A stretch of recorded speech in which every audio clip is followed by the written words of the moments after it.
So writing each expression as a single logarithm means that we want to combine what we have so that in the end we just write log of something.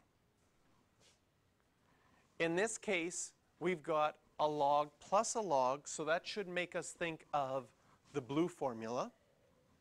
We also have a 3 out in front of one of the logs, so that should make us think of the red formula, the green formula from before. Now the question is, which one should we do first? Should we do the green formula first, where we move the number in front up as an exponent? Or should we do the blue formula first, where if we're adding two things, we combine them and multiply? Well, if we look at the blue formula works when you have log plus log. Notice the blue formula has no numbers in front of those logs.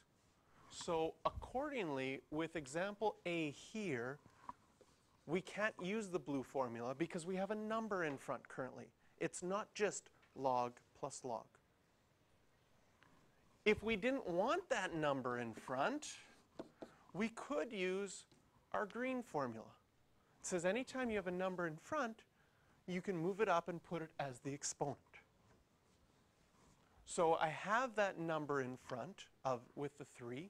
I can move it up inside as an exponent and make it y cubed. And what that does is now I have log plus log. When I add two logs, then I can combine those by multiplying inside of my log. And I have successfully written this as a single logarithm.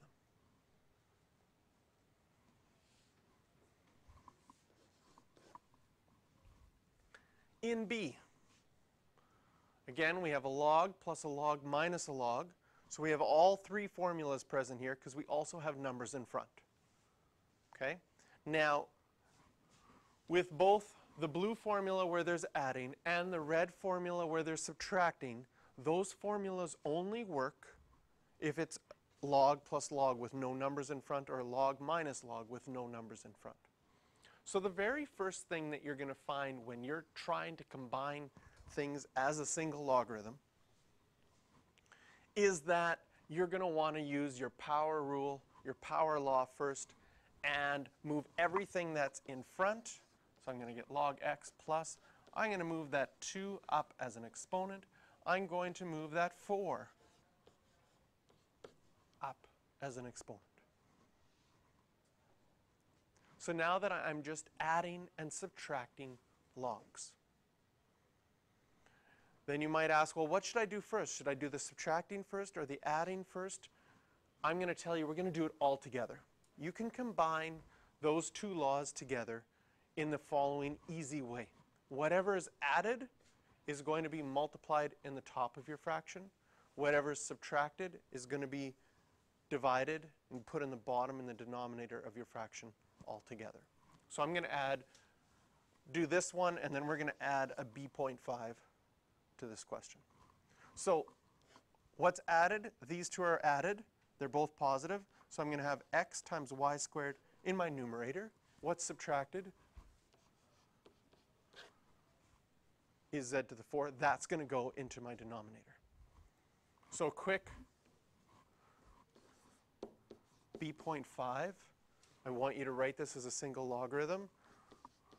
Log a plus log b plus log c minus log d minus log e minus log f. That's, okay, we're out of space.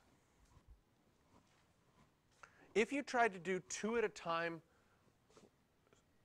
slowly, it would take a long time. Whatever is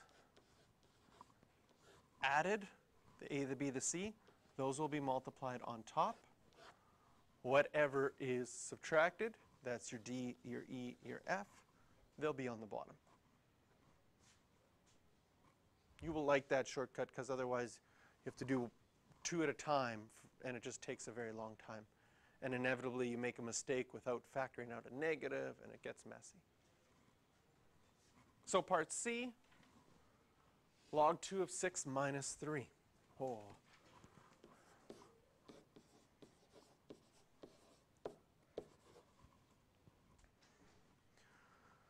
So we want to write this as a single logarithm.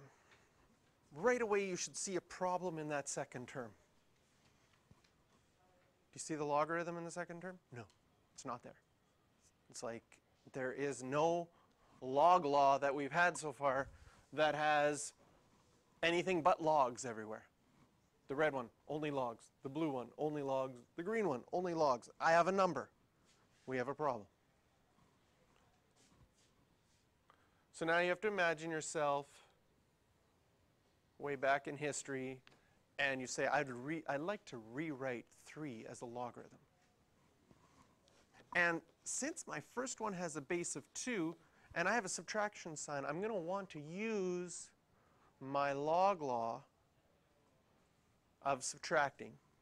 And if I'm going to use my log law of subtracting, I'm going to need a log here that also has a base of 2.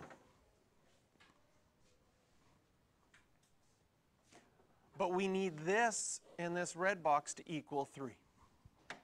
What number has to go there? But we need an actual number because it needs to be, so if you typed in log 2 of bleh, your calculator would go, oh, that's 3.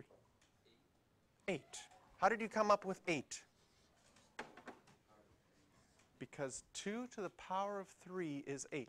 Remember, logarithms solve for exponents. So when you write log 2 of 8, you're saying 2 to what power is 8? So how do you find out that the answer was 8? Because 2 to the power of 3 is 8. Well, we knew this. And this might be what Frank was trying to say with put an x there. Log 2 of something needs to equal 3. What should that something be? Looking at it this way, your mind goes, because you haven't dealt with logs enough. But if you use the definition of a logarithm and say, what does this mean? This means my base is 2. My exponent is 3, and it's supposed to equal x. And all of a sudden your head goes 8, because you're more used to that format, right?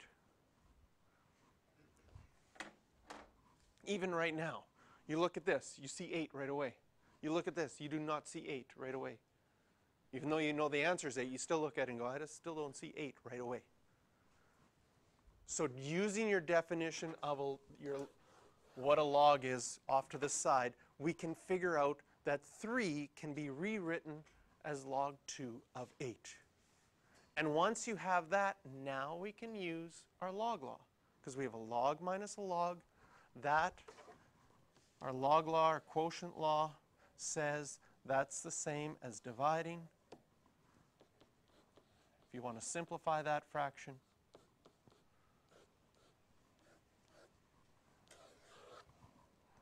we get log 2 of 3 divided by 4. So this is writing as a single logarithm.